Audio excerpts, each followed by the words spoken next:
Assalamualaikum. Kalian waktu sekolah pernah bolos gak sih?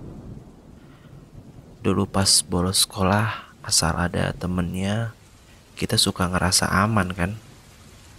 Di pikiran kita paling gak pas dihukum gak ngerasa sendirian. Ada yang nemenin gitu.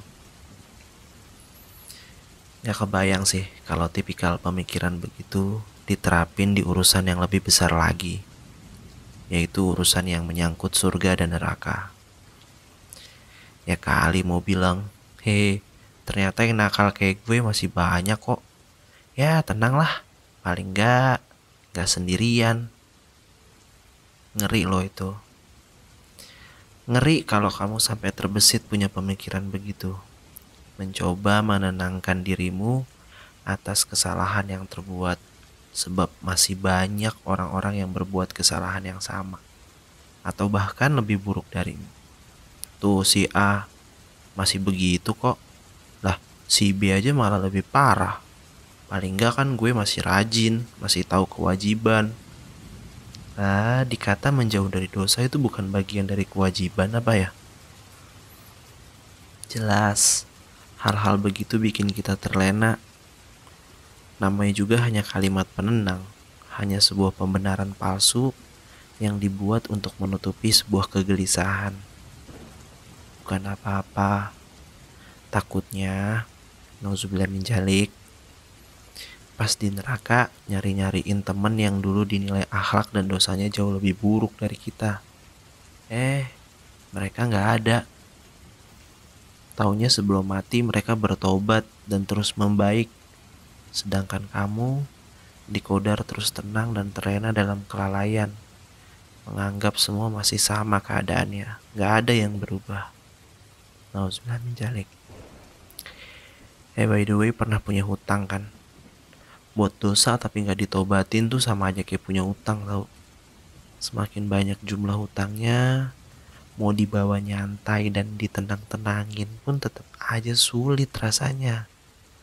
Bakal kepikiran terus. Punya dosa juga gitu kan.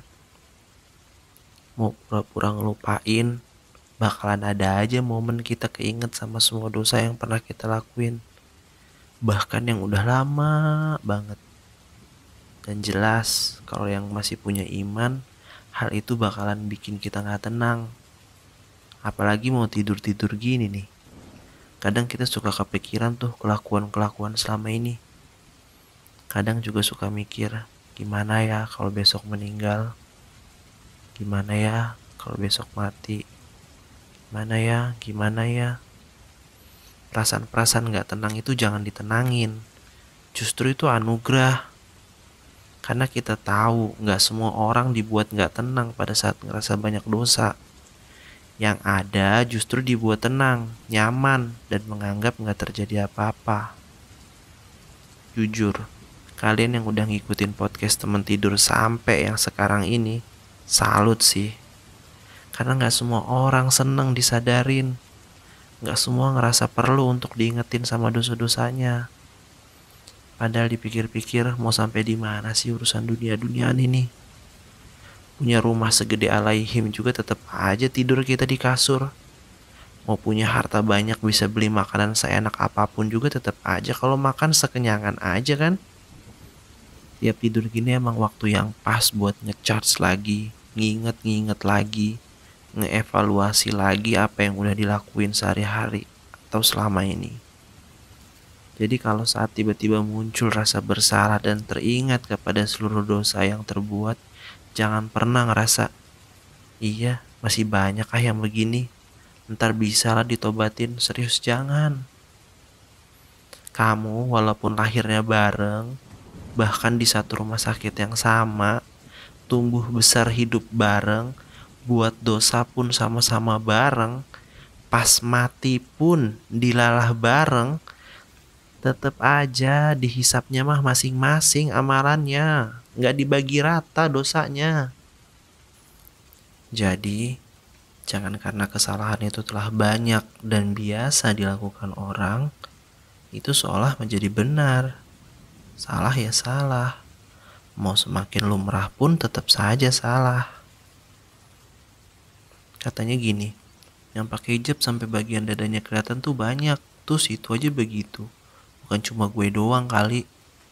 Atau bilang, yelah yang hubungan-hubungan gini doang mah udah banyak kali. Kita nggak sampai pegangan, pelukan dan sebagainya kok. Sekedar keluar bareng, main bareng aja. Banyak kali yang kayak begini, yang malah lebih parah banyak. Kalau urusan akhirat, batasan berperilaku kita jangan yang di bawah dong. Kalau untuk urusan dunia bolehlah.